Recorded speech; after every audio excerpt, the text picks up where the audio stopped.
আমার নবীজি যখন হাসতেন মৃত্যুর শেষ দিন শেষ মুহূর্তে আমার নবীজি যখন মারা যাবেন, আম্মা জান আয়েশা বর্ণিত হাদিস, আম্মা জান আয়েশা বলেন রাসূলের দাঁত আমি দেখছিলাম মুক্তোর দানার মতো ঝিলিক মারতেছে। জোরে বলে সুবহানাল্লাহ। কত বছরে? 63 বছর। কত বছর বলেন? 63 বছরে তার দাঁতগুলো মুক্তোর দানার মতো ঝিলিক মারতেছে।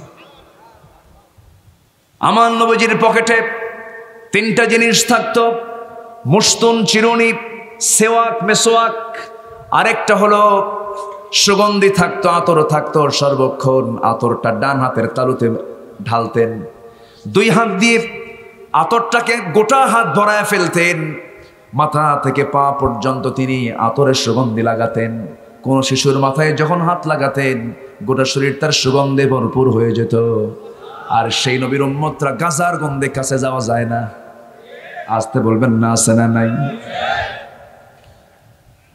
আমার নবীজি চুল তার বড় ছিল, ঝাঁকড়া চুল ছিল, মসজিদি করে 2 দিকে ছেড়ে দিতেন। আম্মা জান আয়েশা বলেন রাসূলের চুলকে আমি কখনো এলোমেলো পাই নাই, সুন্দর করে সিঁথি দিয়ে রাখতেন। মাথায় বেশি পরিমাণ তেল দিতেন। মেডিকেল সায়েন্স বলে মাথায় তেল দিলে ব্রেন সুস্থ থাকে, ভালো থাকে। নবীজি এত পরিমাণ তেল দিতেন, চিপ দিয়ে তেলগুলো গড়ে গড়ে আসতো, এত পরিমাণ তিনি তেল লাগাতেন। চুল তার ঝাঁকড়ানো ছিল, মাঝখানে তিনি সিঁথি করতেন, পকেটে চিরুনি থাকতো। রাসূল বলেছেন মোষটাকে ছোট করো, কাসতুশ শারিব ওয়াফুল লিহয়া, দাড়িকে লম্বা করে ফেলো, মোষটাকে ছোট করে ফেলো, কারণ এটা তোমার জন্য ভালো হবে, সুন্নত আদায় হবে, এরপরে তুমি সুস্থ থাকতে পারবে। যারা দাড়ি শেভ করবে চোখের সমস্যা হবে, স্কিন ক্যান্সার হয়ে যাবে।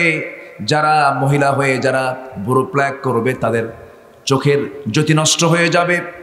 যারা নারী হয়ে যারা ভ্রু প্লাগের পাশাপাশি ইসলামটাকে না মেনে যারা অনিসি পোশাকগুলো পরবে তারা বিভিন্ন রোগে আক্রান্ত হয়ে যাবে। জরিপ করে দেখা যায় গোটা পৃথিবীতে সবচেয়ে সুন্দরী নারী হলো যারা পর্দার ভিতরে থাকে। বলি আলহামদুলিল্লাহ। মায়েরা কি আসছে মাহফিল আজকে? বলি আলহামদুলিল্লাহ। এই জন্য একটা হালকা একটু ইঙ্গিত দিচ্ছি, হয়তো মায়েরা ভাবতেছে হুজুর তো আমাদের লাইনে আসেই না। আসবো, কথা বলবো আজকে তৃপ্তি ভরে। আমাকে সময় দেবেন তো আপনারা? জোরে বলি ইনশাআল্লাহ। 63 বছরের দাঁতটা চকচকা তার। আম্মা জান বলেন, আয়েশা সিদ্দিকা বলেন, আমার নবী যখন মারা যান তখন তার বয়স 18 বছর। কত বছর বলেন? কত বছর? 18 বছর। আবার আম্মা জান খাদিজা যখন তিনি দুনিয়া থেকে মারা যান তখন নবীর বয়স মাত্র 55 বছর। কি বলে 40? আমার নবীর বয়স 25 বছর, আম্মা জান খাদিজার বয়স তখন 40 বছর। কত বছরের ডিফারেন্স বলেন? 15 বছরের ডিফারেন্স। এই 15 বছরের ডিফারেন্স আমার নবীজি তার জীবনের প্রথম শুরু করেছেন বিধবা একটা নারীকে বিয়ের মধ্য দিয়া। বিধবার পাশে তিনি দাঁড়িয়েছেন। আবার শেষ জীবনে আম্মা জান আয়েশা সিদ্দিকাকে তিনি বিয়ে করেছেন। এই বিয়ে করার ইঙ্গিতটা দিয়েছেন কে বলেন? আসতে বলবেন না, কে বলেন? আল্লাহ দিয়েছেন। একাধিক বিয়ে আমার নবীর জীবনে ছিল। একাধিক বিয়েকে অনেকে ইনসাল্ট করে, হেও করে, রাসূলকে গালমন্দ করে, জোরে কর নাউজুবিল্লাহ। এরকম আছে না নাই? এখন মায়েরা মনে মনে চিন্তা করতেছে হুজুর সবাইকে কি আপনি সিগন্যাল দিয়ে গেলেন নাকি? একাধিক বিয়ে করেছেন মুহাম্মদ সাল্লাল্লাহু, এবং 4 খলিফা সহ বড় বড় সাহাবী যারা ছিলেন সব তাদের বউ ছিল একাধিক। দেখছেন সুবহানাল্লাহ কইছে, কিন্তু আর কেউ কিছু কয় না।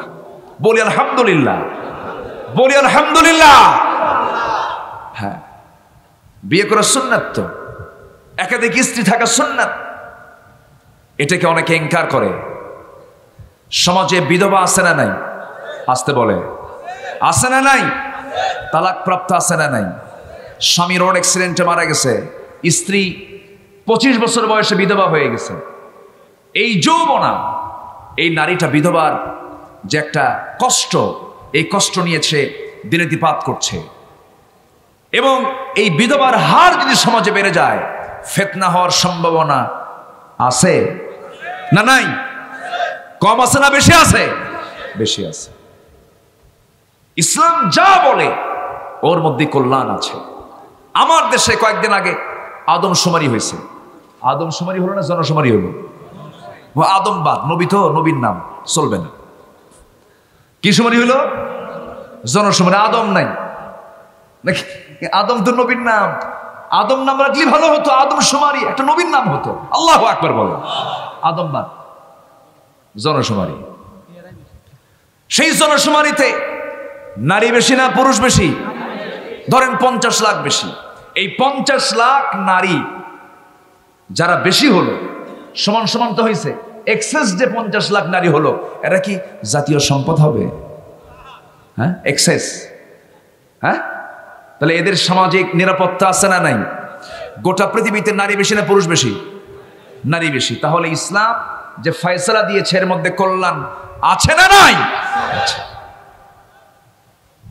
এক স্বামী তার স্ত্রীকে বলছে, শোনো, আমাদের পাশের প্রতিবেশীর এক বন্ধুর বউটা বিধবা হয়ে আছে, আমার বন্ধু মারা গেছে, ওই বিধবাকে আমি বিয়ে করতে চাই, তোমার কি চিন্তা কম? চোখ এরকম বানাইছে। কথা কি বুঝতেছেন আপনারা? এরকম বানায় বলে, তোমার নজর এত খারাপ। কি কথা বুঝতেছেন? এক ধমকে বলতেছে, তুমি কি বলতে চাও? কেন? ভাগ দেবই না। আচ্ছা ঠিক আছে, ঠিক আছে, আমি ওইদিকে যাবো না। আল্লাহর কি ফয়সালা, কয়েকদিন পর স্বামীও মরছে। কি মরছে? ওই মহিলা স্বামী মারা গেছে। স্বামী মারা যাওয়ার পর সে বুঝতেছে বিধবার কি যন্ত্রণা। তাকে প্রস্তাব দিয়েছে একজন পুরুষ, তাকে প্রস্তাব দিয়েছে যার বাড়িতে একটা স্ত্রী আছে। সেই প্রস্তাব দেওয়ার পর এখন এই মহিলা চিন্তা করতেছে যে এই প্রস্তাবে সে তো আমাকে প্রস্তাব দিল ঠিক, কিন্তু তার বউ রাজি হবে কিনা এটা তো আমি জানি না। সে এখন সেজদায় পড়ে কান্দে আর কয়, আল্লাহ ওর বউ যেন রাজি হয়, ওর বউ যেন রাজি হয়। কি কথা কি বুঝতেছেন আপনি? শেষে বলতেছে, আল্লাহ আমি তো আগে বুঝি নাই বিধবার যন্ত্রণা কি। আমার স্বামী যে সিদ্ধান্ত নিয়েছিল, এই সিদ্ধান্ত যদি বাস্তবায়ন হতো, হয়তো আজকে আমার স্বামীকে আমার হারানো লাগতো না। বিষয়টা আমি এই জন্য বললাম, ইসলামের মধ্যে কল্যাণ আছে না নাই? আসতে বলবেন না আছে না নাই? কিন্তু আজকে সমাজে এক স্ত্রীকে সার্টিফিকেট রেখে হাজার নারীর সাথে অকাম কুকাম মারা, অকাম কুকাম করা এরকম পুরুষ আছে না নাই? আছে না নাই?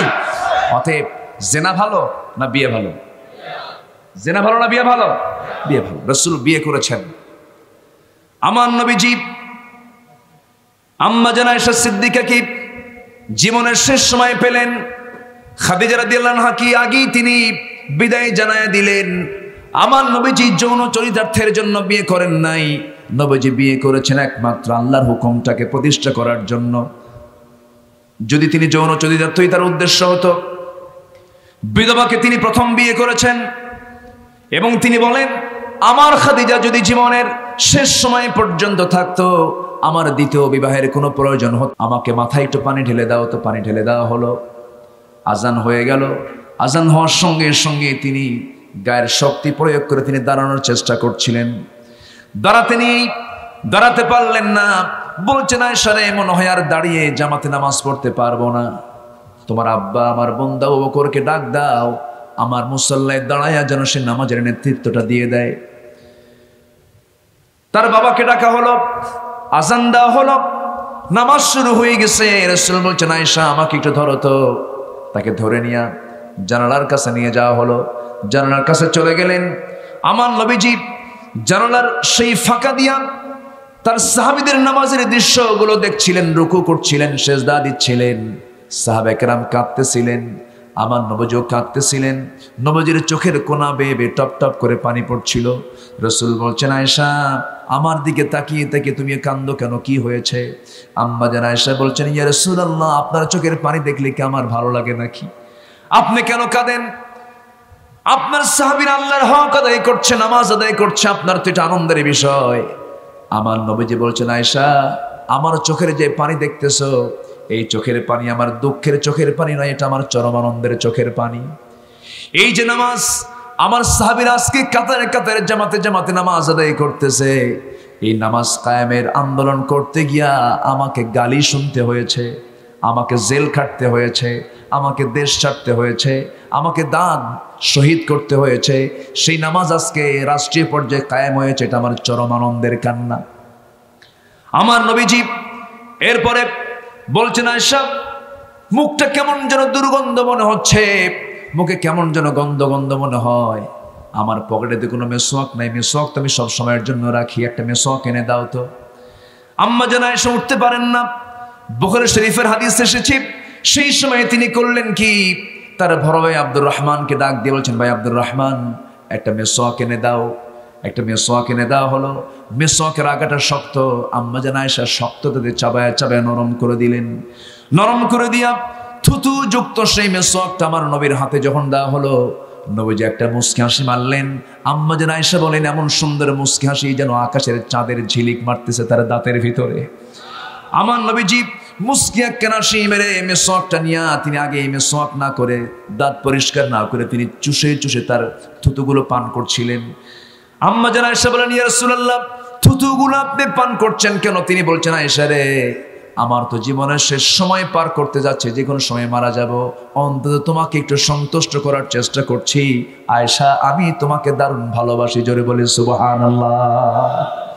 আমার নবীজি এরপরে বলছেন, আয়েশা যে কোনো মুহূর্তে আমি দুনিয়া থেকে বিদায় হয়ে যাব, তুমি আমার জীবন সঙ্গিনী হয়েছ, লক্ষ লক্ষ হাদিস তোমাকে আমি জানিয়ে দিয়েছি, আমি আজকে মারা যাচ্ছি, যে কোনো মুহূর্তে মালাকুল মউত চলে আসবে, আমি মনে হয় মারা যাব। এই কথা বলতে বলতেই তিনি বলছেন, আয়েশা আমি তোমাকে কিছু কথাও শুনিয়ে দেব, তোমাকে জানিয়ে দেব। এমত অবস্থায় মালাকুল মউত দরজার সামনে হাজির হয়ে গেছে। আমার নবীজি সামনে টের পেলেন কে যেন দাঁড়ানো, সালাম দিয়ে বলছেন, আনা মালাকুল মউত, আমি আপনার জান কবজ করতে এসেছি। রাসূল বললেন, ঠিক আছে তুমি এসেছো, ভালো কথা, আমার ভাই জিবরাইল হয়তো আসবে, জিবরাইলের সঙ্গে আমি কিছু পরামর্শ করব। জিবরিল আমিন চলে আসলেন, এসে বলছেন, ইয়া রাসূলুল্লাহ আপনি কি বলতে চান, আপনি একটু আমার সঙ্গে পরামর্শ করে বলুন। রাসূল বলছেন, ভাই জিবরাইল আপনি আমার কাছে 24,000 বার এসেছেন, ওহী নিয়ে এসেছেন, বহু কথা আপনার সঙ্গে আমার মত বিনিময় হয়েছে। মালাকুল মউত এসেছে জান কবজ করার জন্য, সে আমার কাছ থেকে পারমিশন চায়, আমি কি করব বলেন? আপনি আজকে আমাকে সব পরামর্শ দিবেন, যেটা হয় সেটাই আমি করে ফেলবো।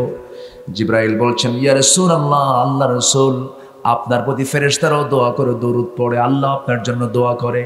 আপনার সবচেয়ে প্রিয়জন দুনিয়ার কেউ না, আল্লাহ আপনার সবচেয়ে প্রিয়জন, আপনার আল্লাহর কাছে ফিরে যাওয়া ভালো। একটু আসতে বলেন সুবহানাল্লাহ। আমাদেরও কার কাছে ফিরে যাওয়া ভালো? আসতে বলেন, কার কাছে ফিরে যাওয়া ভালো? কার কাছে ফিরে যাওয়া ভালো? সবাই কি ফিরে যেতে চান? আস্তে আস্তে কয়, সবাই কি ফিরে যেতে চান? সবাই কি ফিরে যেতে চান? এই প্রশ্ন বারবার বিবেককে বলবেন, নফসকে বলবেন, হে নফস তুই কি আল্লাহর কাছে ফিরে যেতে চাস? তোর কি মন চায় যে আমি আল্লাহর কাছে দ্রুত ফিরে যাই? যদি দ্রুত ফিরে যাওয়ার চিন্তা যদি আমার নফস বলে দেয়, ভাবতে হবে আমার ঈমান 16 আনা হয়ে গেছে। জোরে বলি সুবহানাল্লাহ। আমরা ফিরে যেতে চাই কার কাছে?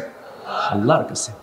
জিবরিল আমিনকে সামনে দেখে রাসূল কেঁদে ফেললেন, বলেন, ভাই জিবরাইল আপনার পরামর্শ আমি গ্রহণ করলাম, আমি আমার রবের কাছেই ফিরে যেতে চাই। মালাকুল মউত নবীর সামনে চলে এলেন। রাসূলের জন্ম কোন মাসে? মৃত্যু কোন মাসে? আমরা কোন মাস অতিক্রম করছি? একটু বললাম, তার জীবন থেকে হালকা একটু বলার চেষ্টা করছি। আমি কি আলোচনা চালিয়ে যাব তো? বলি আলহামদুলিল্লাহ। আমার নবীজি ইন্তেকাল করবেন, মালাকুল মউত তার সামনে এসে হাজির। এই মালাকুল মউত সবার সামনে একদিন আসবে, সন্দেহ আছে? সে প্রত্যেক বান্দার কাছে মালাকুল মউত প্রত্যেক দিন 5 বার আসে। কয়বার? আসতে বলুন, কয়বার আসে? আজকেও আমার আপনার সঙ্গে সাক্ষাৎ করে গেছে কয়বার? 5 বার। তাফসীর এসেছে 5 বার করে আসে, ঘুরে ঘুরে দেখে যায়। আর ফেরেশতা তো নাই আমাদের সাথে। আস্তে আস্তে কয়, আছে না নাই? কই আছে? আছে তো। আচ্ছা যদি কয়, যদি আপনি বলেন কই আছে দেখি না তো, বাতাস আছে না নাই? কই আছে? বাতাস দেখা যায়? দেখা যায় না। কিন্তু ফেরেশতা কিন্তু আছে, দেখা যায় না। وَإِنَّ عَلَيْكُمْ لَحَافِظِينَ كِرَامًا كَاتِبِينَ يَعْلَمُونَ مَا تَفْعَلُونَ জোরে বলুন আল্লাহু আকবার। আমার বন্ধুগণ, ফেরেশতা জিবরিল আমিন নবীর কাছ থেকে বিদায় নিয়ে নিলেন। মালাকুল মউত চলে আসবেন তার জান কবজ করার জন্য। আমার নবীর পারমিশন নিয়েছেন। এই মালাকুল মউত একদিন আরেকজন নবীর জান কবজ করতে গেছেন। তিনি হচ্ছেন মূসা আলাইহিস সালাতু ওয়াস সালাম। মূসার দরবারে গিয়া দাঁড়িয়ে বলছেন, হে মূসা, জান কবজ করার জন্য আজকে তোমার কাছে এসেছি। সঙ্গে সঙ্গে মূসা বলছেন, জান কবজ করার জন্য আসছো, ভালো কথা, এইদিকে কাছাকাছি আসো। কাছে যখন চলে আসছে, হাতের নাগালে পাওয়া মাত্রই হাঁকায় মারছে একখান থাপ্পড়। এক থাপ্পড়ে শীত হয়ে পড়ে গেছে মালাকুল মউত। আল্লাহর কাছে গিয়ে বলে, আল্লাহ, কার কাছে পাঠাইছো? জান কবজ করতে গেছি, যার উল্টা জান তো আমারই কবজ হতে নিয়েছিল।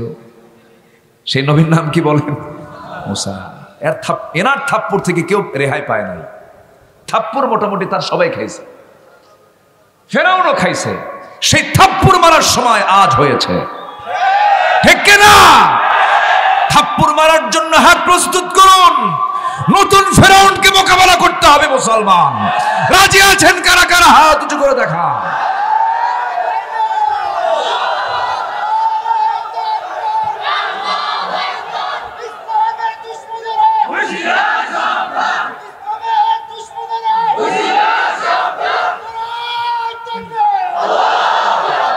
আল্লাহ কবুল করুন, জোরে বলি আমিন। ফেরাউন তো গেছে, ওরা আওলাদ আছে না নাই? আছে না নাই? পৃথিবীতে প্রথম হত্যার রাজনীতি চালু করেছে ফেরাউন। প্রথম হত্যার রাজনীতি কে চালু করেছে? ফেরাউন। কেমনে? এট এ টাইম সে 40,000 শিশুকে হত্যা করেছে। শিশুকে, নবজাতক, মার পেট থেকে ছেলে হয়েছে। ইউযাব্বিহুনা আবনাআকুম, আছে না? এখানে হাফেজে কোরআন তো আছে। ইউযাব্বিহুনা আবনাআকুম ওয়া ইস্তাহয়ুনা নিসাআকুম। ছেলে সন্তানগুলোকে জবাই করেছে। কেন? মূসার জন্ম ঠেকাতে হবে। আল্লাহ বললেন, ফেরাউন, হত্যার রাজনীতি শুরু করলি, যত গুনাহ তোর আওলাদরা করবে, মানে কি, হত্যা রাজনীতি যারা করবে, সব গুনার একটা ভাগ তোর কপালে আসবে, ঠিক কিনা? 40,000 শিশুকে হত্যা করার পরেও সে মূসার জন্ম কি ঠেকাতে পারছে? কে পাঠাইছেন? আসতে বলবেন না, কে পাঠাইছেন? সে আল্লাহ তো নাই। আসতে বলবেন না, আছে না নাই? ইব্রাহিম আলাইহিস সালাতু ওয়াস সালামকে আগুন থেকে বাঁচিয়েছেন কে? মূসা আলাইহিস সালাতু ওয়াস সালামকে উত্তাল খরস্রোতার দরিয়া পার করিয়ে দিয়েছেন কে?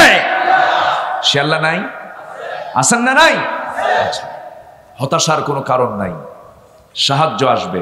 শর্ত হলো 1 নাম্বার, ঈমান সলিড। ঈমান কি? সুদ মার্কা, ঘুষ মার্কা, জেনা, ব্যভিচার, মদের বোতল, এগুলো থেকে মুক্ত হয়ে নির্ভেজাল ঈমান আমরা আনবো। জোরে বলি ইনশাআল্লাহ। ফেরাউন কি প্ল্যান করলো? সেই প্ল্যানে শেষ পর্যন্ত টিকতে পারলো না, হলো না। আমি কি দোয়া করে দেব নাকি? যে লোকগুলো ওঠে কেন, কি সমস্যা কি? 2-1 করে যে ওঠে, হ্যাঁ, জরুরত না, জরুরত তো হলে তো সমস্যা। একটু বসেন না, একটু বসেন। খুব চাপ হলে একটু নোকটা মোচা করবেন। 1 নাম্বার 2 নাম্বার বলবেন, দয়া করে কেউ 3 নাম্বার বলবেন না। 3 নাম্বার মানে কিন্তু বিড়ি খাওয়া। এই বিড়ি খাওয়ার নেশাও কিন্তু কম না, মারাত্মক। একটু বসেন না, আর একটু সময় আমি চাচ্ছি আপনাদের কাছ থেকে। এখানে শুধু আপনি শুনছেন না, আমার কথাগুলো কিন্তু এই মিডিয়ার মধ্য দিয়ে আগামীকালকে কোটি মানুষের মাঝে চলে যাবে। এই জন্য আমাকে সেই রকম চিন্তা মাথায় নিয়ে কথাগুলো বলতে হয়। এবং আমার এই 22-23 বছরের আলোচনার জীবনে আমি কখনো কোনো আলোচনায় কোরআন এবং হাদিস সামনে না নিয়ে আমি কথা বলিনি। যারা আমার আলোচনা শুনেছেন, আমার আলোচনার ভিতরে আয়াত থাকে, হাদিস রাখার চেষ্টা করি। কারণ সবচেয়ে শ্রেষ্ঠ কথা কার কথা? শ্রেষ্ঠ আয়াত কার আয়াত? আমার দেশে বহু আলোচক আছে, তারে নারে বান্দরে, কলা খাইছে ইন্দুরে। 2 ঘন্টা বক্তৃতা, কাইন্দা কুন্দা সব শেষ। শ্রোতাকে বলা হয় বুঝলেন কি? কানলাম তো ঠিকই, বুঝি নাই কিছুই। এরকম আছে না নাই? মানে কান্দে কেন তাও জানে না। কিছু শিক্ষা নিয়ে যেতে হবে। তাহলে ইমান থাকতে হবে সুদ মুক্ত, ইমান থাকতে হবে জেনা মুক্ত, ইমান থাকতে হবে দুনিয়ার দল করে ইমান করা যাবে না, আল্লাহর দল করে ইমান আনতে হবে। আমার ভাইয়েরা, মিস্টার ফেরাউন করলো কি? মূসা আলাইহিস সালাম কি নিশ্চিহ্ন করার জন্য কত হাজার শিশু, কত হাজার শিশু, 40,000 শিশুকে হত্যার পরিকল্পনা নিয়ে হত্যা পর্যন্ত করে ফেলে দিয়েছিল। আল্লাহ বলছেন, না রে ফেরাউন, তুই বুঝলি না, আমার মূসাকে আমি দুনিয়াতে পাঠাবো। শুধু পাঠাবোই না, তোর চোখের সামনে আমার মূসাকে বড় করব। বড় করা হলো। বড় হলেন কার বাড়ি? আসতে বলবেন না, কার বাড়ি? ইতিহাস কম বেশি সবার জানা আছে। মূসার দাওয়াত সবচেয়ে বেশি কার্যকর হয়েছে ফেরাউনের বাড়িতেই। ইসলাম কবুল করছেন কে? বলেন, কি ইসলাম কবুল করেছেন? আসিয়া। নবীর দাওয়াত চলে গেছে রাজ দরবারে। কি দাওয়াত তাদের ছিল, কি মজবুত দাওয়াত তাদের ছিল। রাজ দরবারে পর্যন্ত হানা দিয়েছে তার দাওয়াত। আসিয়া আলাইহিস সালাম মূসা আলাইহিস সালামকে ছোট্টবেলায় নদীর কিনারা থেকে তুলে আনলেন, কাঠের বাক্সে করে ছেড়ে দিয়েছে মা। সেই কাঠের বাক্স পাঠায় দিয়েছেন কে? ওয়াউহা, কি বলে? ওয়াউহা ইলা উম্মি মূসা, ওয়াউহা ইলা উম্মি মূসা আন আরদিহি ফাইন খিফতি আলাইহি ফালকিহি ফিল ইয়াম্মি ওয়ালা তাখাফি ওয়ালা তাহজানি। হে মূসার মা, চিন্তা করো না, সন্তান ডেলিভারি হয়ে যাক। সন্তানটাকে আস্তে করে ডেলিভারি করার পরে কাঠের বাক্সে ভর্তি করে তুমি সাজিয়ে দাও, সমুদ্র বক্ষে তুমি ছেড়ে দাও। তুমি কোনো চিন্তা করবে না, তোমার সন্তানকে আমি সময়ের ব্যবধানে তোমার কোলে আমি আল্লাহ আবার পৌঁছায়া দেব। জোরে বলি সুবহানাল্লাহ। বিপদ দেন কে? উদ্ধার করেন কে? সুখ দেন কে? দুঃখ দেন কে? দুঃখের পরে আবার সুখটা দিয়ে দেন কে? বাপ মারা যায়, শোকাহত, বাবার জন্য পেরেশান হয়ে বারবার অস্থির হয়ে কান্দে। ওইদিকে তার ঔরস থেকে আল্লাহ তাআলা আরেকটা ছেলে সন্তান দিয়ে দেন। ছেলে সন্তান দেখলে পরে কলিজা ভরে যায়, আলহামদুলিল্লাহ বলেন। এই সুখগুলো কে দিয়েছেন? আল্লাহ দিয়েছেন। আমার ভাইয়েরা, মূসা আলাইহিস সালামকে সেই দরিয়া থেকে আসিয়া আলাইহিস সালাম কেউ তুলতে পারে না, বাক্সটা কেউ খুলতে পারে না, অটোমেটিক সুইচ সিস্টেম, কেউ হাত দিলেও খোলে না। আসিয়া যখন হাত দিলেন, হাত দেওয়ার সঙ্গে সঙ্গে মুখটা খুলে গেল। কাঠের বাক্স খোলার সঙ্গে সঙ্গে দেখতে পেলেন ভ্রু যুগল, ডাহুক ডাহুক চোখ, কালো কেশ, সুন্দর চেহারার একজন নবজাতক বাচ্চা সেই কাঠের বাক্সের ভিতরে সুন্দর করে কোলের মধ্যে উঠায় নিলেন। তার কোনো ছেলে সন্তান ছিল না, কয়েকটা মেয়ের সন্তান ছিল। মনে মনে চিন্তা করলেন, না না, এই সন্তানকে আমি কাউকে দেব না, এই সন্তানটাকে আমি এই দরবারেই বড় করব। আমার খুব পছন্দ হয়ে গেছে। আল্লাহ কই, ঠিক আছে, আসিয়ে নিয়ে যা। জোরে কোন সুবহানাল্লাহ। সুন্দর করে কোলে করে নিয়া মূল দরজার মূল গেটের ফটকের ভিতর দিয়ে যখন যাচ্ছিলেন, ফেরাউন রামসিস সামনে দাঁড়ায় বলছে, হে আসিয়া, তোমার কোলেটাকে কুররাত আইনিল লি ওয়ালাক, আমার চক্ষু শীতলকারী, আপনার চক্ষু শীতলকারী সন্তান চেয়ে দেখেন। এমন সুন্দর সন্তান আপনি জীবনে দেখেন নাই। সঙ্গে সঙ্গে ফেরাউন যখন তার চেহারার দিকে নজরটা দিয়েছে, নজর দেওয়ার সঙ্গে সঙ্গে মনে মনে ভাবতেছে, এত সুন্দর চেহারা কি মানুষের হয় নাকি? এটাই বুঝি মনে মনে মনে হয় মূসা। ওর ভয় কি ঢুকছে? কিসের ভয় ঢুকছে? কিসের ভয় ঢুকছে বলেন? মূসার ভয় ঢুকে গেছে। সঙ্গে সঙ্গে আসিয়া বলছেন, আমার স্বামী, আপনার চেহারা এমন ফ্যাকাশে হয়ে গেল কেন? এবার ফেরাউন বলছে, আসিয়া শোনো, 40,000 শিশুকে মারলাম রাজনীতি পাকাপোক্ত করার জন্য। কি পাকাপোক্ত করার জন্য? ক্ষমতা পাকাপোক্ত করার জন্য 40,000 শেষ করলাম। আমার আইন আমি লঙ্ঘন করব, কেমন করে হয়?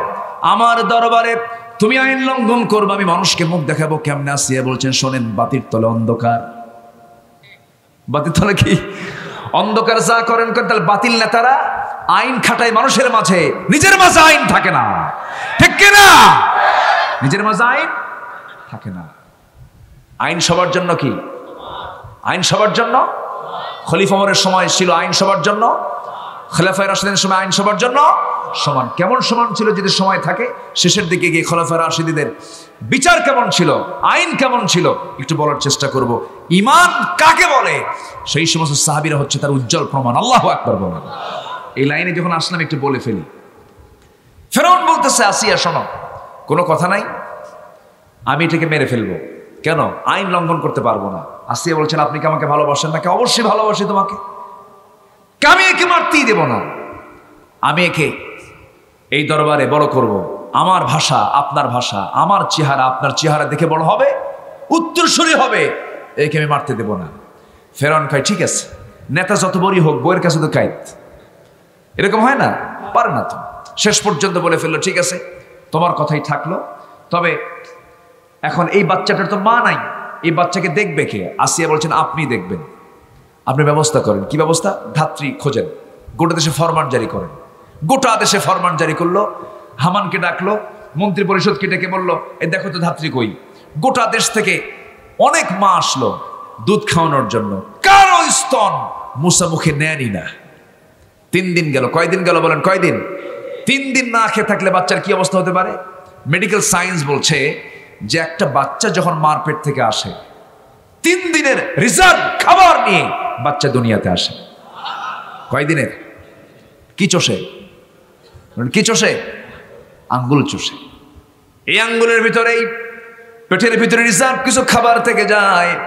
মুসা আলাইহিস সালামের চোখটা একটু গর্তের মধ্যে চলে গেছে। তাফসীরে এসেছে এই 3টা দিন কোনো খোঁজ খবর নাই, কোনো বাচ্চাটা কারো দুধ নেয় না মুখে। হঠাৎ করে একজন মহিলা চলে আসলেন। মহিলা এসে বলছেন আসিয়া শোনো, আমার জানা মতে একটা খবর আছে। কি খবর বলেন? অমুক জনপদে এক মহিলা আছে, খুব আবেদা সালেহা, পরেশগারিনী, খুব ভালো। ওই মহিলাকে যদি এখানে নিয়ে আসা হয়, ওই মহিলাকে সে মা বানাতে পারবে, সে তার মনে হয় দুধটা খেতে পারবে, তাকে পছন্দ করবে। আসিয়া বলছে দেরি তাড়াতাড়ি না করে তাড়াতাড়ি নিয়ে আসো, দ্রুত গতিতে নিয়ে আসো। এবার যে মহিলা এই সংবাদটা দিয়েছে সেই মহিলা হচ্ছেন মুসার ছোট খালাম্মা। জোরে বলেন সুবহানাল্লাহ। নদীর কুল ঘেঁষে ঘেঁষে এসেছেন। সূরাতুল কাসাস যারা পড়েছেন, সূরাতুল কাসাসের মধ্যে বিশাল ইতিহাস আল্লাহ পাক তুলে ধরেছেন। এরপরে কি হলো? মাকে ডেকে আনা হলো। মা যখন সন্তানকে কোলে নেয়, মার গায়ের গন্ধ সন্তান টের পায় কি পায় না? আসতে বলবেন না, পায় কি পায় না? অন্য মায়ের গন্ধ একরকম, নিজের মায়ের গন্ধ আরেক রকম। মা সন্তানের গন্ধ পেয়েছেন, সন্তান যখন মায়ের গন্ধটা পেয়েছেন, সুন্দর করে কোলের মধ্যে নিয়ে স্তনটা খুলে দেওয়া হলো। দুধ খাওয়া শুরু হয়ে গেল। আসিয়ার মুখে হাসির ঝিলিক দেখা দিয়ে দিল। আসিয়া বলছে শোনো ও মহিলা, আমি তোমাকে কিন্তু এই দরবার ছেড়ে যেতে দেব না অন্তত 2 বছর। এবার মুসলমান মনে মনে আমি তো এটাই চাই। যেরকম সুবহানাল্লাহ, আমি তো এটাই চাই। যেমন কথা তেমন কাজ। এবার বলতেছে শোনো, তোমাকে এমনি এমনি রাখবো না, তুমি যেহেতু এই রাজ দরবারে তোমার চাকরি হয়ে গেল, দুধ খাওয়াতে হবে, তোমাকে এমনি এমনি রাখবো না। এই বাচ্চার জন্য দক্ষিণা হাওয়া বয়, দক্ষিণা বাতাস বয়, এমন একটা সুন্দর শীতাতপ নিয়ন্ত্রিত এয়ার কন্ডিশন একটা রুম তোমার জন্য বরাদ্দ দিয়ে দিলাম, এবং তোমাকে মাসে মাসে বেতন দিয়ে দেব, সবচেয়ে বেশি বেতন তোমাকে দেওয়া হবে। আল্লাহ বলছেন ফেরাউন রে, রাজনীতি পাকাপোক্ত করার জন্য, ক্ষমতায় থাকার জন্য এত ষড়যন্ত্র করলি, 40,000 শিশুকে হত্যা করলি, দেখ আমি সেই মুসাকে তোর ঘরের 1 নম্বর রুম দখল করায় দিলাম। যেরকম সুবহানাল্লাহ। এবং মুসার মা দুধ খাওয়াবে, মাসে মাসে আবার বেতনও নেবে। আল্লাহু আকবার বলেন। দুধ খাওয়ানো মায়ের দায়িত্ব আছে না নাই? বেতনটা বোনাস। বেতনটা কি? বোনাস। দুধ খাওয়ানো হলো, টাকাও কামাই হলো, বাড়িও দখল হয়ে গেল। 2 বছর বয়স হয়ে গেল। একটা দিন ফেরাউন ভুল করেও আসিয়া আলাইহিস সালামের কোল থেকে মুসাকে কোলের মধ্যে নেয় নাই। একদিন বলছে আমার স্বামী আপনি এত বড় পাষাণ, বাচ্চা দেখলে কোলেও নেন না, আপনি কিসের মানুষ? কি দাও তো বাচ্চা। কোলের মধ্যে নিয়েছে, নতুন কোলে বাচ্চা সহজে উঠতে চায়। আবার একে তো ফেরাউন, এইদিকে মুসা, দ্বন্দ্ব আছে না নাই? আসতে খবর না আছে না নাই? Negative positive, negative positive. Negative যখন পজিটিভে চলে গেছে, মুসা হচ্ছেন পজিটিভ। মুসা কি? পজিটিভে যখন নেগেটিভ লাগতে চায় কি হয়? ফায়ার হয়, বিকর্ষণ হয়, ধাক্কা লাগে। কিন্তু ফেরাউন করলো কি? জোর করে স্বৈরাচারী কায়দায়।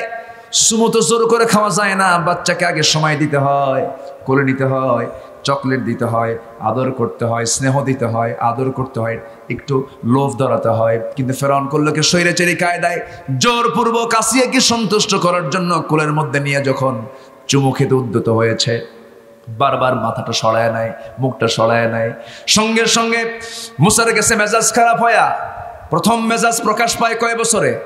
বলেন কয় বছরে? 2 বছরে। 2 বছর বয়সের মুসা আলাইহিস সালাম মেজাজটা তার প্রকাশ পেয়ে গেল যখন জোর করে, যখন স্বৈরাচারী কায়দায় চুমু খেতে উদ্যত হয়েছে। ডান হাতটা আস্তে করে বের করে প্রাস করে একটা থাপ্পড় মারছে গাল বরাবর। থাপ্পড় খায়া ফেরাউন বলছে, আসিয়া তাড়াতাড়ি আসো, সন্তান কোলে নাও। এমন থাপ্পড় আমার জীবনে আর কপালে জোটে নাই। কি কথা কি বুঝতেছে? এমন থাপ্পড় তো আমার কপালে জোটে নাই। কি থাপ্পড় হাঁকালো! আমি নিশ্চিত এটা আল্লাহর নবী হবে, এটাই মুসা হবে। এবার বলতেছে, আমার স্বামী আপনার কি মাথা খারাপ নাকি? সব জায়গায় মুসা করে বেড়ায়। আমার ভাইয়েরা, অসম্ভবকে সম্ভব করতে পারেন কে? আসতে বলবেন না কে? কার ঘরে কে পয়দা হয় একমাত্র কে জানেন? আসতে বলবেন না কে জানেন? কুফুরের আস্থা করে ইমানের ফুটন্ত গোলাপ জন্ম নিয়েছে, এমন ঘটনা আছে না নাই? আবু জেহেল ইমানের একটা আস্তাকুর। আবু জেহেল হচ্ছে একটা জঘন্য, সেই জঘন্য উরস থেকে এসেছে। ইকরামা বিন আবু জেহেল একজন বড় সাহাবী, যার হাতে মুসাইলামাতুল কাজ্জাব দুনিয়া থেকে বিদায় নিয়েছে। একজন সাহাবী, আল্লাহু আকবার বলেন। একজন কাফের আবু জেহেল, জঘন্য।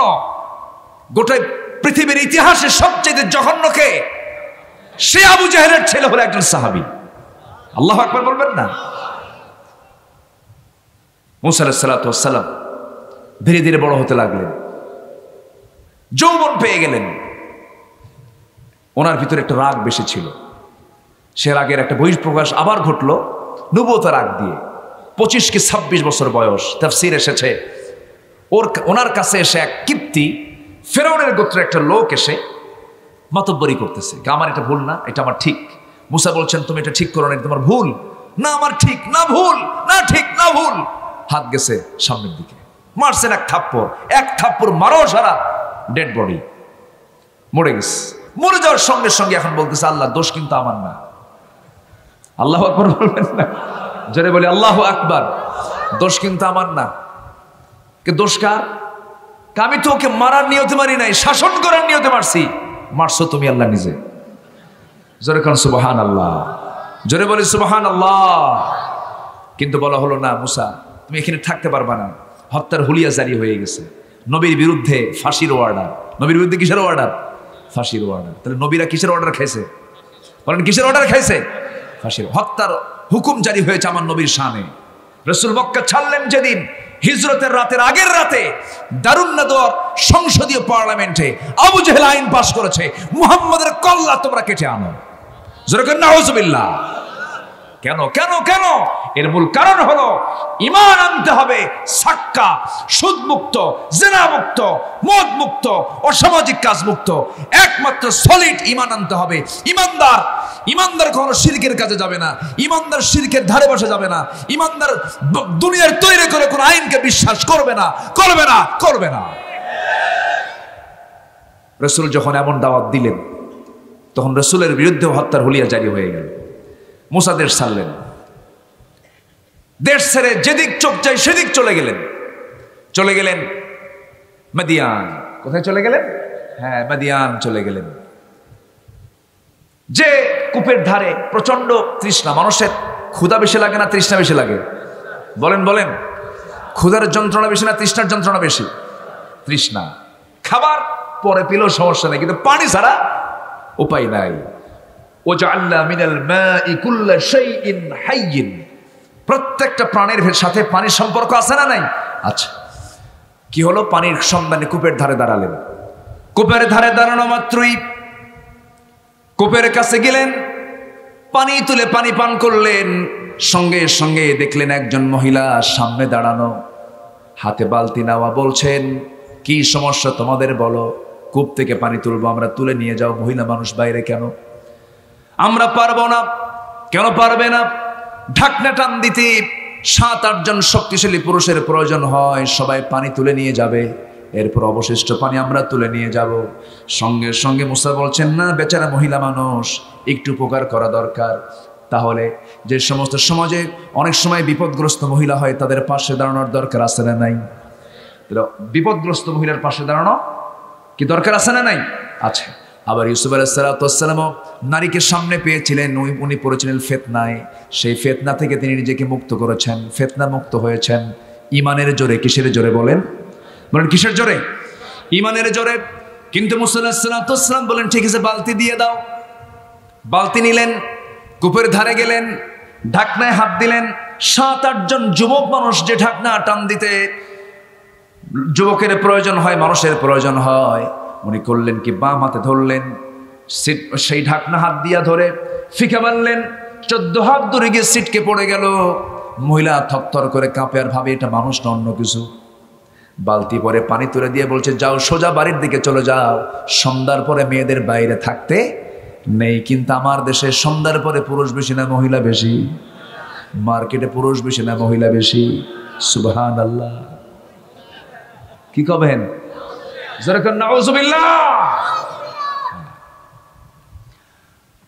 মুসা আলাইহিস সালাম পাঠায়া দিলেন। সূর্যাস্ত হওয়ার আগেই মেয়ে যখন বাড়িতে পৌঁছে গেছে, মেয়ের বাবা বলছে, মা, প্রত্যেক দিন পানি আনতে সন্ধ্যা পার হয়ে যায়, আজকে এত তাড়াহুড়ো করে আসলে কেমনে? ও মা, এর কারণটা কি? বলছে, আব্বা, একজন যুবক আছে, শাইখুন আজিজ, খুব শক্তিশালী যুবক, গায়ে দারুণ জ্বর, শুধু ঢাকনা হাত দিল, ছিটকে পড়ে গেল। বৃদ্ধ পিতা বলতেছেন, আমার কলিজার টুকরা মেয়ে, তুমি আমার বড় মেয়ে, আগামীকালকে তুমি যাবে, আমার সালামটা জানায় বলবে আমি তাকে দাওয়াত দিলাম, সে যেন আমার বাড়িতে চলে আসে। পরের দিন গিয়ে সালাম দিয়ে বলছেন, ও যুবক, তোমাকে আমার আব্বা সালাম দিয়েছেন, আবিনা শাইখুন কাবীর, আমার বাপ খুব বুড়া মানুষ, চোখে কম দেখে, চামড়াগুলো কুঁচকে গেছে, দাওয়াত দিয়েছেন তিনি, আপনি কি আমাদের বাড়িতে যাবেন নাকি? মুসা মনে মনে চিন্তা করতেছে, আমি তো ফেরারি হয়ে গেছি, দেশ থেকে পালায়ে চলে আসছি, হিজরত করে আসছি, আমি তো একটা শেল্টার দরকার, পরিচিত একটা বাড়ি দরকার। তিনি মনে মনে চিন্তা করেন, ভালোই হলো। এবার বলছেন, মহিলা, আমি তো তোমাদের বাড়িতে যাব, কিন্তু কেমনে যাব, বাড়ি তো চিনি না। এবার মহিলা বলতেছে, আপনি কোনো চিন্তাই করবেন না, আমি সামনে সামনে যাব, আপনি আমার পিছে পিছে আসবেন, সামনে সামনে চলবো আমি, আমাকে ফলো করে আমার বাড়ির দিকে চলে আসবেন, আপনার চিনতে কোনো কষ্ট হবে না। মুসার চোখ গেছে বড় হয়া, এত বড় চোখ বানায় বলতেছে, এই মহিলা, তুই কি কইলি আমারে? কথা বোঝেন নাই? তুই আমারে কি কইলি? তুই সামনে থাকবি আর আমি পিছে পিছে থাকবো? অসম্ভব বাবা, তুই আমার সামনে থাকতে পারবি না, কারণ তুই আমার সামনে থাকলে তোর দিকে আমার নজর চলে যাবে, আমার চোখের গুনাহ হবে, অতএব আমি সামনে যাব, তুই পিছে আয়। এদেশের 18 কোটি মুসলমান আজকে পুরুষের পিছে না মহিলার পিছে? ভালো করে কন, পুরুষের পিছে না মহিলার পিছে? বলে আসতে কন, মহিলার পিছে না পুরুষের পিছে? বাংলাদেশের একটা মসজিদ কি খুঁজে পাবেন কোথাও কি ইমাম মহিলা আছে? বলেন, ইমাম মহিলা আছে? নামাজ পড়াবে কে? বলেন, নামাজ পড়াবে কে? নারী না পুরুষ? পৃথিবীর সমস্ত আম্বিয়া কেরাম সবাই ছিলেন, নবীরা ছিলেন, সবাই নারী না পুরুষ? মুসা বলছেন, তুমি আমার পিছে আসো, আমি সামনে যাব, কিন্তু আমার সঙ্গে যাওয়ার সময় আরো 2টা শর্ত, কোনো কথা বলা যাবে না, প্রয়োজনীয় কথা ছাড়া কোনো নিক্ষণ সেরে কোনো কথা বলা যাবে না।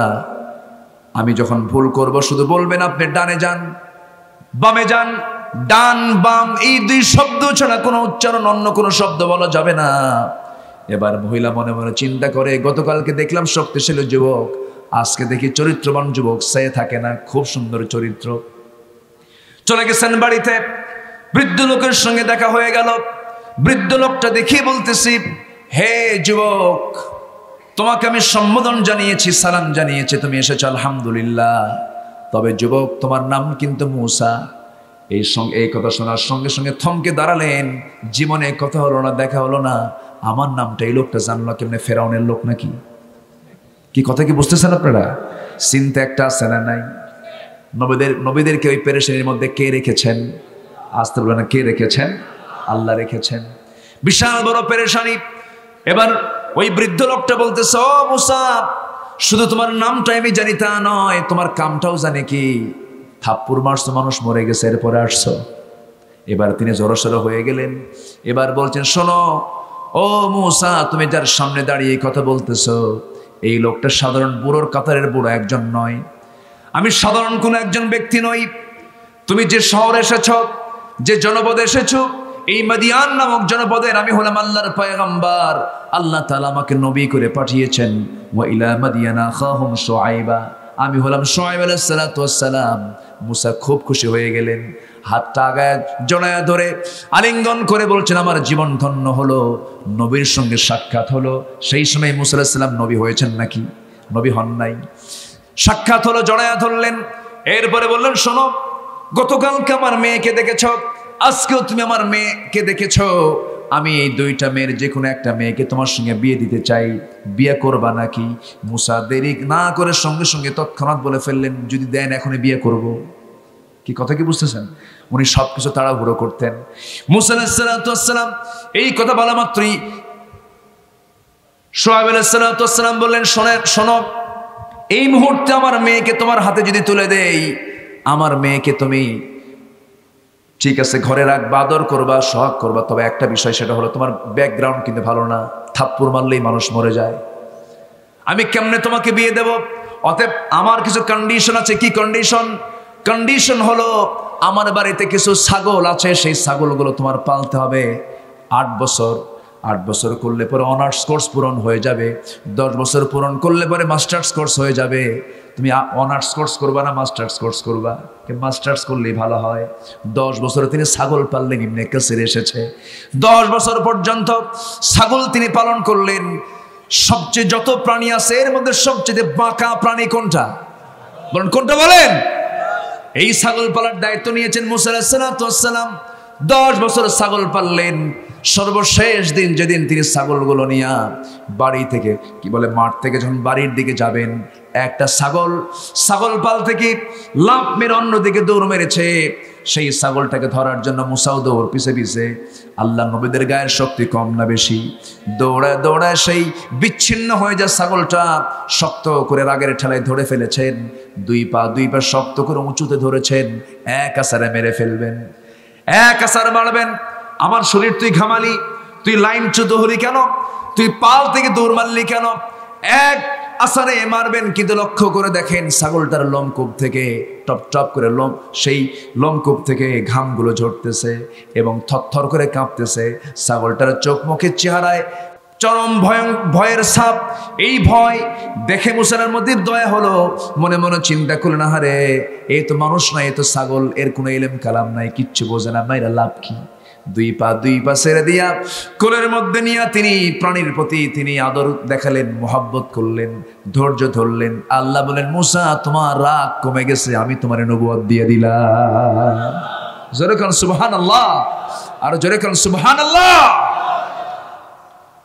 আমার ভাইয়েরা, তাহলে ঈমান আনার একটা গুরুত্বপূর্ণ দিক হলো ঈমানদার ধৈর্যহীন হবে না ধৈর্যশীল হবে? ধৈর্যহীন না ধৈর্যশীল? ধৈর্যশীল হতে হবে। ধৈর্যের মধ্যে ঈমান আছে, ধৈর্যহীনতার মধ্যে কোনো ঈমান নাই। আমার বন্ধুগণ, আমি যে বিষয়টা নিয়ে কথা বলছিলাম, আজকের মূল সাবজেক্টটা হচ্ছে ঈমান। সেই ঈমানটা হবে ভেজাল না নির্ভেজাল? ভেজাল না নির্ভেজাল? যে ঈমানদার সে কি নামাজি হবে না বেনামাজি হবে? নামাজি না বেনামাজি? 5 ওয়াক্ত নামাজ পড়বেন কারা কারা একটু হাত তুলে দেখান তো দেখি। জোরে বলি ইয়া আল্লাহ, আর জোরে বলি ইয়া আল্লাহ, ইয়া রহমান। আমাদেরকে 5 ওয়াক্ত সালাত জামাতের সাথে আদায় করার তৌফিক তুমি আল্লাহ দিয়ে দাও। জোরে বলি আমিন, আরো জোরে আমিন। হাত নামান। কষ্ট পাট্টা কাজ, কয়টা কাজ বলেন? 1 নম্বর হলো ঈমান। সেটা কি ভেজাল না নির্ভেজাল? সুদ না সুদ মুক্ত? জেনা না জেনা মুক্ত? মদ না মদ মুক্ত? দুনিয়ার আইন না আল্লাহর আইন? ব্যাস, ঈমানটা এই পার্টটা শেষ করলাম। ও হ্যাঁ, যারা হিজরত করবে, হিজরত শব্দের বহু অর্থ আছে। ত্যাগ স্বীকার করা, স্যাক্রিফাইস করা, কোরবানি করা। একটা সূরা আছে সূরাতুল কাহাফ, নাম শুনেছেন তো? কাহাফ মানে হচ্ছে দ্য কেভ, গুহা, গুহাবাসী। ওই গুহার ভিতরে এখনো কিছু আল্লাহর পছন্দের বান্দা শুয়ে আছে।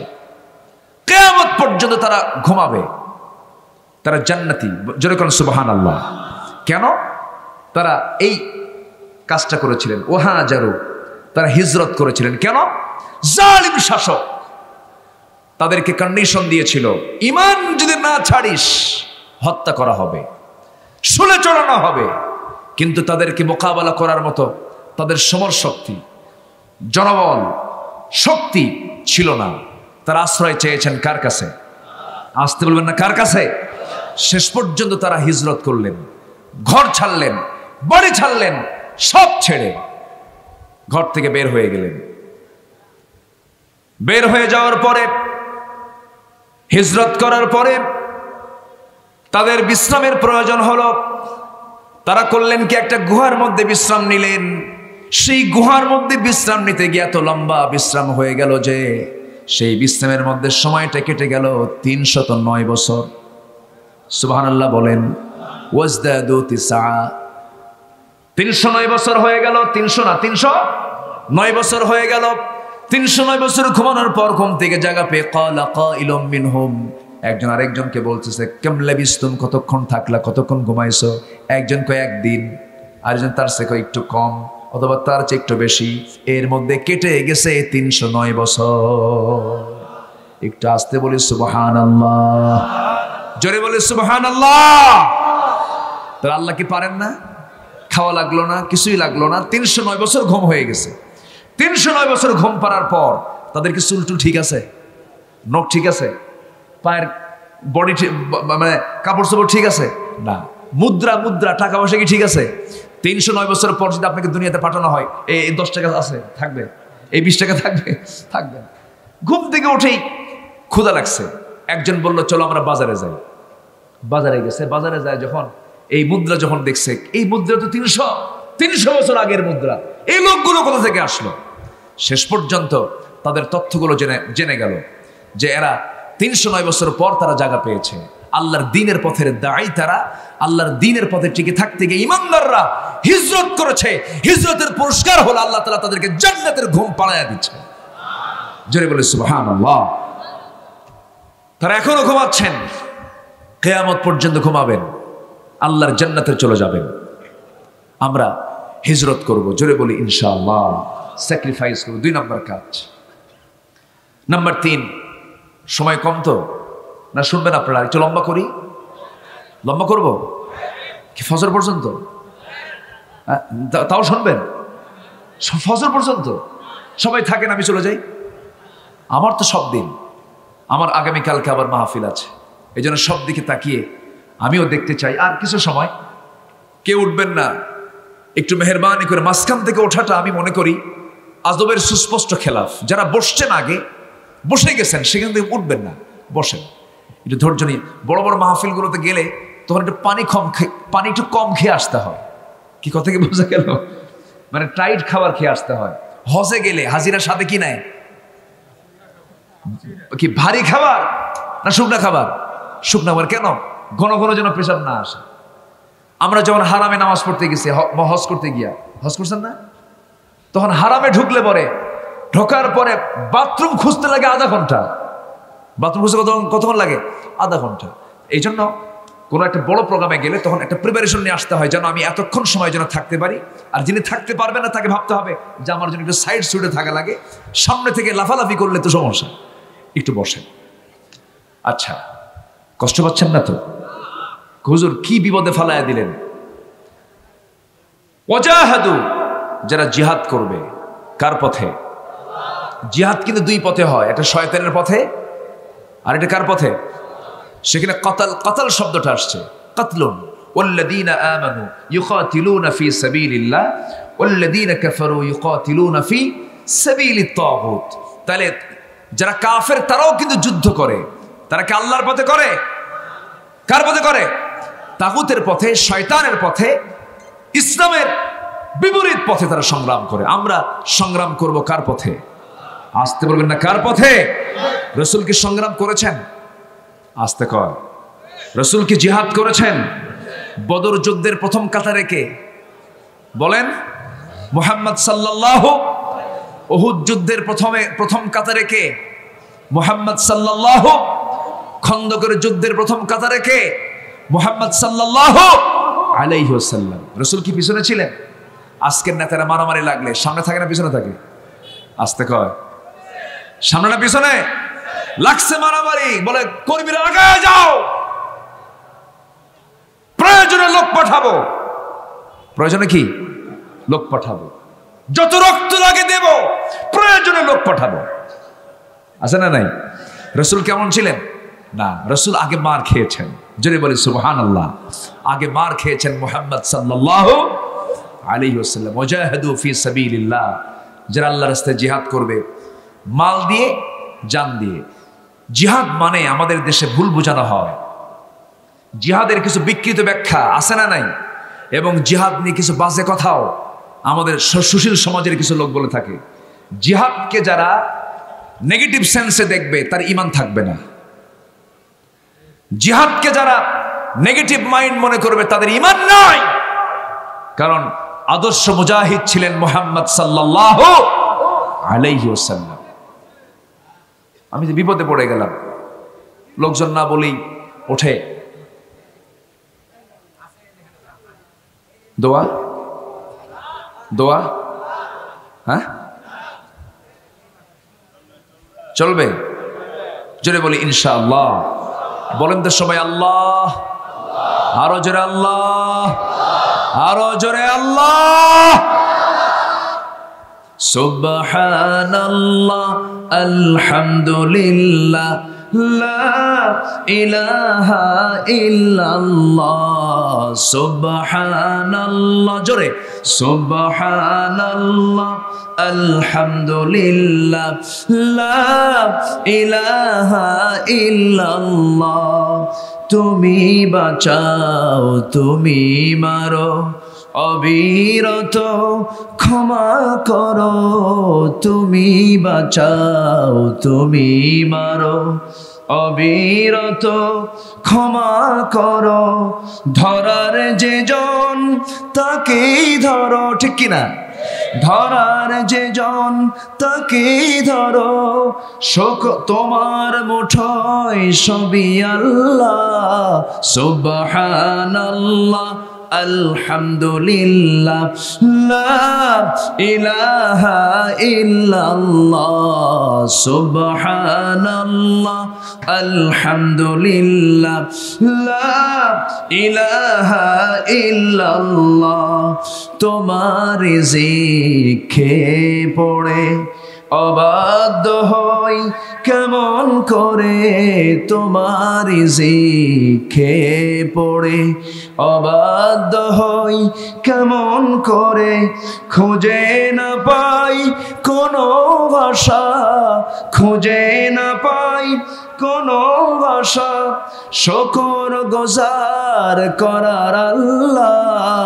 সুবহানাল্লাহ, আলহামদুলিল্লাহ, লা ইলাহা ইল্লাল্লাহ। সুবহানাল্লাহ, আলহামদুলিল্লাহ, লা ইলাহা ইল্লাল্লাহ। এত আস্তে মারহাবা বললেন আপনারা? মনে হয় কষ্ট পাচ্ছেন আপনারা, মনে হয়। জি বলি আলহামদুলিল্লাহ। তাহলে শিখলাম 1 নাম্বার ঈমান আনা। কি আনা? নাম্বার 2 হিজরত করা। নাম্বার 2 কি?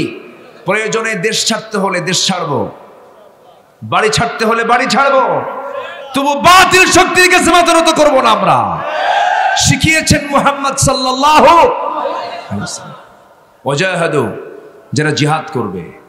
বদর যুদ্ধে রাসূল যখন রওনা দিয়েছেন, সাহাবীরা কি পিছন থেকে বলেছেন হুজুর আপনি একা যান, আমরা যাব না? বলেছেন না। রাসূল যখন মদিনা থেকে হিজরত করেছেন, একজন দামি সাহাবী আব্দুর রহমান ইবনে আওফ, বিশাল সম্পত্তিওয়ালা একজন সাহাবী, কোটি কোটি টাকার মালিক। রাসূল যখন হিজরত করেছেন, সব রেখে, বউ বাচ্চা রেখে মদিনায় চলে গেলেন। রাসূলের সামনে তিনি বসে আছেন। রাসূল বলছেন আব্দুর রহমান, তোমাকে দেখে আমার চোখে পানি আসলো। কেন হুজুর? তোমার এত বড় বাড়ি, এত ব্যাংক ব্যালেন্স, তোমার এত বড় খেজুর বাগান, সব তো তুমি রেখে চলে আসলা, তোমার কি কষ্ট হচ্ছে না? বউটাও রেখে এসেছ। হুজুর, দুনিয়ার সব ছেড়েছি, আমি আপনাকে পাইছি, আমার সব পাওয়া হয়ে গেছে। জোরে বলে সুবহানাল্লাহ। রাসূল বলেন, তুমি কি জানো আব্দুর রহমান, তোমার বিশাল বড় প্যালেস, ওই বাড়িটা না আবু জেহেল দখল করে নিয়েছে। তিনি মুস্কে একখান হাসি মেরে বললেন, হুজুর, আবু জেহেল দখল করেছে আমার দুনিয়ার বাড়ি, আর আমি দখল করতে চাই জান্নাতের বাড়ি।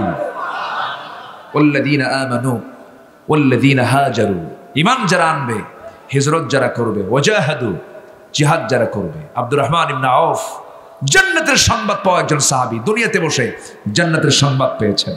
জোরে বলে সুবহানাল্লাহ। উহুদ যুদ্ধে এই সাহাবী অংশগ্রহণ করেছেন।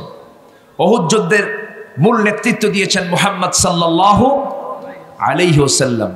আমার নবীজির সম্মান পৃথিবীর সকল লোকের চাইতে কম না বেশি? একজন মানুষ যিনি আল্লাহর বাড়িতে দাওয়াত পেয়েছেন, তিনি কে? মুহাম্মদ সাল্লাল্লাহু আলাইহি ওয়াসাল্লাম। সেই লোকটা, সেই মহামানব বদর যুদ্ধে গেছেন, তিনি কি সুস্থ অবস্থায় ফিরেছেন না রক্তাক্ত হয়েছেন? বলেন বলেন বলেন। তাহলে দিন কায়েমের জন্য যদি পৃথিবীর শ্রেষ্ঠ মহামানবের দেহ থেকে রক্ত ঝরাতে হয় দিন কায়েমের জন্য, অতএব সেই দিন কায়েম না হওয়া পর্যন্ত রক্ত ঝরানো ছাড়া আর কোনো পথ আছে? যে দেশের মানুষ ৩০ লক্ষ শহীদের বিনিময়ে ৩০ লক্ষ মানুষ জীবন দিয়েছেন যে দেশের স্বাধীনতার জন্য, সেই দেশের মানুষ আল্লাহর জমিনে দিন কায়েমের জন্য বুকের তাজা প্রাণ ঢেলে দিতে হবে। রাজি কি আছেন সবাই? আল্লাহ তুমি কবুল করো। জোরে বলি আল্লাহুম্মা আমিন। উহুদ যুদ্ধের দিন মুনাফিকরা নবীর পিছন থেকে বলল, মুহাম্মদ বিন আব্দুল্লাহ, তুমি যাচ্ছ যুদ্ধে, সেই যুদ্ধে যে যুদ্ধে কাফেররা ৩০০০ সৈন্য নিয়ে আসছে, আর আমাদেরকে নিয়ে যাচ্ছ ১০০০, আমরা যুদ্ধে যাব না। এরকম মুনাফিক তো এখন নাই? আসতে বলবেন না, আছে না নাই? মামলা টামলা খাওয়া যাবে না, ওই গন্ডগোলে যাওয়া যাবে না। তাহাজ্জুদ পড়ব, ফজর পড়ব, এত বড় তাসবিহ নিয়ে জিকির করে জান্নাত পার হয়ে জাহান্নামে যাব। মুনাফিকরা নামাজ পড়তে পারে, মুনাফিকরা জিকির করতে পারে, কিন্তু মুনাফিকরা জিহাদের ময়দানে যেতে পারে না। এজন্য আল্লাহ বলছেন, আল্লাযীনা আমানু ওয়া হাজারু ওয়া জাহাদু, এবং যারা জিহাদ করবে কার পথে? আল্লাহর পথে। আমার নবীজি বললেন, কেউ যদি না যায় আমি রাসূল একা যাব। জোরে বলি সুবহানাল্লাহ। আমার নবীজি রওনা দিলেন, মুনাফিকরা মাইনাস হলো, সাহাবে কেরাম কিছু নিয়ে চলে গেলেন। আমার নবীজি উহুদের প্রান্তরে যুদ্ধের নেতৃত্ব দিচ্ছেন, জিহাদের নেতৃত্ব দিতেছেন। মিষ্টি খাওয়া সুন্নাত, পাগড়ি পরা সুন্নাত, মিসওয়াক করা সুন্নাত, কিন্তু আমার নবীজি সেই দিন মাথায় হেলমেট পড়েছেন, সেদিন তিনি মাথায় যুদ্ধের পোশাক পরেছেন। পাগড়ি পরার সুযোগ তিনি সেদিন পান নাই। লৌহ বর্ম পড়েছেন, বর্ষা হাতে নিয়েছেন, তরবারি হাতে নিয়েছেন। সেই সময় আধুনিক দুনিয়ার যত সমরাস্ত্র সব তিনি কাছে লাগায়া ঘোড়ার পিঠে তিনি যুদ্ধের ময়দানে হাজির হলেন। যুদ্ধ যখন শুরু হয়ে যাবে, যুদ্ধ শুরুর প্রাক্কালে তেজোদ্দীপ্ত বক্তব্য দিলেন, সাহাবায়ে কেরামকে যুদ্ধের জায়গাগুলো সব বুঝায় দিলেন। 50 জন তীরন্দাজকে বললেন, ও তীরন্দাজ 50 জন তীর হাতে নিয়া, ধনুক হাতে নিয়া রুমা পাহাড়ের উঁচু জায়গায় তোমরা দাঁড়ায় থাকবা, যুদ্ধ শুরু হয়ে যাবে। যুদ্ধের পরবর্তী অনুমতি না পাওয়া পর্যন্ত আমার কাছ থেকে তোমরা স্থানটা ত্যাগ করবা না। যুদ্ধ শুরু হয়ে গেছে, মুসলমানদের প্রবল আক্রমণ। যে যুদ্ধে অংশগ্রহণ করেছেন ওমর, কি হতে পারে বলেন? যে যুদ্ধে অংশগ্রহণ করেছেন অংশগ্রহণ করেছেন আমাদের সাইয়েদনা আবু বকর সিদ্দিক রাদিয়াল্লাহু তাআলা, কি হতে পারে? আলী রাদিয়াল্লাহু তাআলার মতো মানুষ, ওসমান জিন্নুরানির মতো মানুষ যুদ্ধের ময়দানে সব হাজির হয়েছেন। যুদ্ধ শুরুর এক পর্যায়ে মুসলমানদের বিজয় নিশ্চিত হয়ে গেছে। ওই 50 জন তীরন্দাজ সাহাবী তারা করলেন কি, আমার নবীর অনুমতি না পাওয়ার পরেও সেই জায়গা থেকে তারা যুদ্ধ শেষ হয়েছে মনে করে তারা সেই জায়গা থেকে স্থানটা ত্যাগ করলেন। এই যে স্থানটা ত্যাগ করলেন, তার সাইড দিয়ে একটা চিকন গলি পথ ছিল, গিরিপথ ছিল। কাফের মুশরিকরা করলো কি, সেই চিকন পথ দিয়ে অতর্কিত হামলা করে ফেললো। তাদের মূল টার্গেট ছিল যেমন করে হোক কাউকে আঘাত করব না, মূল আঘাতটা করব মুহাম্মদ বিন আব্দুল্লাহকে। তাকে মানলেই দিনটা নির্মূল হয়ে যাবে, ইসলাম পরাজিত হয়ে যাবে। এই চিন্তা মাথায় নিয়ে ওই যুদ্ধের ময়দানে তারা রাসূলকে টার্গেট করে বৃষ্টির মতো তীর মারা শুরু করে দিল। তীর মারতে মারতে এক পর্যায়ে সাহাবায়ে কেরাম সামনে ঝাঁপ দিয়ে পড়ে রাসূলের সামনে। যে তীরটা আসে নবীর দিকে, সেই তীরটা সাহাবীরা কেউ পিঠে নেন, কেউ বুকে নেন, কেউ চোখে নেন, কেউ হাতে নেন। কারো বুকে লাগে, কারো পিঠে লাগে। রাসূলকে বাঁচাতে গিয়া 8 থেকে 10 জন সাহাবী সেই জায়গায় ডেড বডি হয়ে গেলেন, শাহাদাত বরণ করলেন। একজন সাহাবী ছিলেন দাজনা রাদিয়াল্লাহু তাআলা আনহু, রাসূলের সামনে দাঁড়ায় বলছেন, হুজুর দয়া করে আমার কথা আপনি শুনবেন, আপনি আমার বুকের মধ্যে চলে আসেন। বড় লম্বা সাহাবী ছিলেন, রাসূলকে বুকের সঙ্গে আলিঙ্গন করে বলছেন, হুজুর লক্ষ দাজানা দুনিয়া থেকে বিদায় হলে ইসলামের তেমন ক্ষতি হবে না, আপনি যদি মারা যান ইসলাম তো নিভিয়ে যাবে, আমি আপনাকে মারতে দেব না যত তীর আমার পিঠে লাগবে। দেখা গেল রাসূলকে বাঁচাতে গিয়া ওই সাহাবীর পিঠের ভিতরে 80 থেকে 81টি তীরবিদ্ধ আর দাগ ফুটে উঠেছে। শাহাদাত বরণ করলেন, রাসূল একাকী পড়ে গেলেন। ইবনে কাইমিয়া নামে একজন কাফের নবীর কাছাকাছি চলে এসেছে। একদম সরাসরি তার কাছে আসার সাহস না পেয়ে দূর থেকে হাতের মধ্যে পাথর নিয়ে নবীজির মাথা বরাবর একটা পাথর মেরে দিয়েছে, বড় ওজনের একটা পাথর মেরে দিয়েছে। নবীজিকে একা পায়া তারা হামলা করে ফেলেছে। নবীজির মাথায় ছিল হেলমেট, হেলমেটের চিকন ফলা, চিকন লোহা নবীজির কপালের মধ্যে গেঁথে গেছে। আরেকটা আঘাত মেরেছে গাল বরাবর, শিরস্ত্রাণের চিকন লোহা, চিকন ফলা গালের মধ্যে ঢুকে গেছে। আরেকটা আঘাত করেছে সামনের সুন্দর 2টি দাঁত, মুক্তোর দানার মতো ঝকঝকে দাঁত ছিল, নবীজির সামনের 2টো দাঁত পড়ে গেছে। নবীজি একই মুখ ইনজুরি, 3টে ইনজুরি যখন হলো, মুখ থুবড়ে নবীজি জমিনে পড়ে গেলেন। কাফের মুশরিকরা চিৎকার মেরে হবলের কসম, লাত মানাতের কসম বলে তারা বলতেছে কুতিলা মুহাম্মদ, কুতিলা মুহাম্মদ।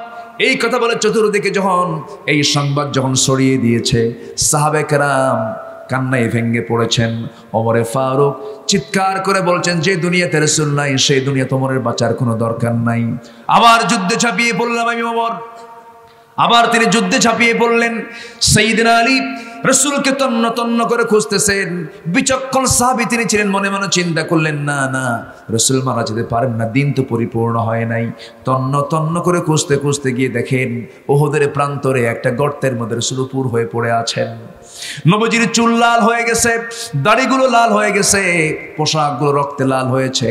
যে নবীর দেহে একটা মাছি পড়ে না, মশা পড়ে না, যে নবীর মাথার উপর আল্লাহ তাআলা সর্বক্ষণ আকাশের সূর্যের নিচে একখণ্ড মেঘ রেখে দিতেন, যে নবী বোরাকে চড়েছেন, রফরফে চড়েছেন, আল্লাহর মেহমান হয়ে স্পেশাল ফ্লাইটে চড়ে আর শাজিম তিনি সফর করেছেন, জান্নাত দেখেছেন, জান্নাত দেখেছেন, সেই নবী উহুদের ময়দানে উপর হয়ে রক্তাক্ত দেহ নিয়ে পড়ে আছে। একমাত্র কারণ হলো জমিন আল্লাহর দিন কায়েম করতে গেলে রক্ত ছাড়া কোনো উপায় নাই, ঠিক কিনা? আমার ভাইয়েরা, একামতে দিনের কাজ করতে হবে, এই কাজের আঞ্জাম দিতে হবে, ঈমান আনবো, ত্যাগ স্বীকার করবো, স্যাক্রিফাইস করব। আমার নবীজি মুখ থুবড়ে পড়ে আছেন। আলী রাদিয়াল্লাহু তাআলা রাসূলের সামনে দাঁড়ালেন, তিনি কাঁদতে লাগলেন, ফোফায় ফোফায় কাঁদতেছেন, আবেগটাকে ধরে রাখতে পারছেন না। এক পর্যায়ে বলতেছেন, হুজুর কাফেররা আপনাকে মেরে গেল, রক্তাক্ত করে দিল, আপনি তাদের জন্য লানত করুন। রাসূল বলছেন, আলী রে একটা কথা জেনে রেখে দিও আলী, আমার দেহ থেকে রক্ত ঝরেছে, এই দেহেই দেখতে পাবে আল্লাহর দিন কায়েম, এই জমিনে আল্লাহর দিন কায়েম হয়ে গেছে। জোরে বলি সুবহানাল্লাহ। হযরত আলী করলেন কি, জুনদুব রাদিয়াল্লাহু আনহুকে সঙ্গে করে নিয়া কোলের মধ্যে তুলে নিয়া দৌড় মেরে চলে গেছেন উহুদের পাহাড়ের উঁচু একটা জায়গা। আল্লাহ পাক আমাকে দেখার তৌফিক দিয়েছেন, উঁচু একটা জায়গায় তাকে শোয়া রাখা হলো। শোয়া রাখা অবস্থায় সাহাবীরা সামনে বসে গেলেন, রাসূলের সেবায় বসে গেলেন। নবীজির রক্তগুলোকে একজন মহিলা সাহাবী পরিষ্কার করে দিচ্ছিলেন, গামছা দিয়ে পরিষ্কার করে দিচ্ছিলেন। একজন সাহাবী সামনে বসে গেলেন, তিনি হচ্ছেন আবু উবাইদা ইবনুল জাররাহ রাদিয়াল্লাহু তাআলা আনহু নবীর সামনে বসে লক্ষ্য করে দেখেন নবীজির গালের ভিতরে শিরস্ত্রাণের চিকন ফলা চিকন লোহা ঢুকে আছে, এটা তাড়াতাড়ি বের করা দরকার। বের করলেন, দেখলেন ফিঙ্কি দিয়ে রক্তগুলো গড়ে গড়ে পড়ে। সঙ্গে সঙ্গে সেই রক্তগুলো এক ফোঁটা হলেও সেই রক্তগুলো জমিনে ফেলতে দিলেন না, হাতের মধ্যে তুলে নিয়ে রাসূলকে না দেখায় উবাইদা এই রক্তকে পবিত্র রক্ত মনে করে তিনি পান করা শুরু করলেন। নবীজির নজরে চলে গেল। রাসূল বলছেন, উবাইদা রে, রক্ত তুমি পান করতে যাচ্ছ কেন? রক্ত তো পানের কোনো জিনিস নয়। উবাইদা বলছেন, ইয়া রাসূলুল্লাহ, ইয়া হাবিবাল্লাহ, আপনার পবিত্র দেহের পবিত্র রক্ত জমিনে স্পর্শ করলে না জানি এই জমিনটা কি যেন হয়ে যায়, ভয় পাচ্ছিলাম। আমি আপনার রক্ত কোথাও ফেলতে দেব না মনে করে আমি আপনার রক্তটা আমি ভক্ষণ করে নিয়েছি, পান করে নিয়েছি। রাসূল বলছেন, ও উবাইদা, ও সাহাবীরা দেখো, উবাইদার দিকে চায় দেখো। জান্নাতি বান্দা যদি দেখতে চাও, যে দেহে নবীর রক্ত প্রবেশ করেছে সেই দেহ কখনো জাহান্নামে যাবে না। আমার ভাইয়েরা, আমার বন্ধুগণ, কি ত্যাগ স্বীকার আমার রাসূলকে করতে হয়েছে। ইয়াহইয়া আলাইহিস সালাতু ওয়াস সালামকে জবাই করা হয়েছে, জাকারিয়া আলাইহিস সালাতু ওয়াস সালামকে করাত দিয়ে চিরে দুই টুকরা করে শহীদ করা হয়েছে। ওয়া ইয়াকতুলুন নাবিয়্যিনা বিগাইরি হক, অনেক নবীকে অন্যায় করে হত্যা করা হয়েছে। একমাত্র কারণ সমস্ত নবীদের দাওয়াত দুই না এক? সকল নবীর দাওয়াত দুই না এক?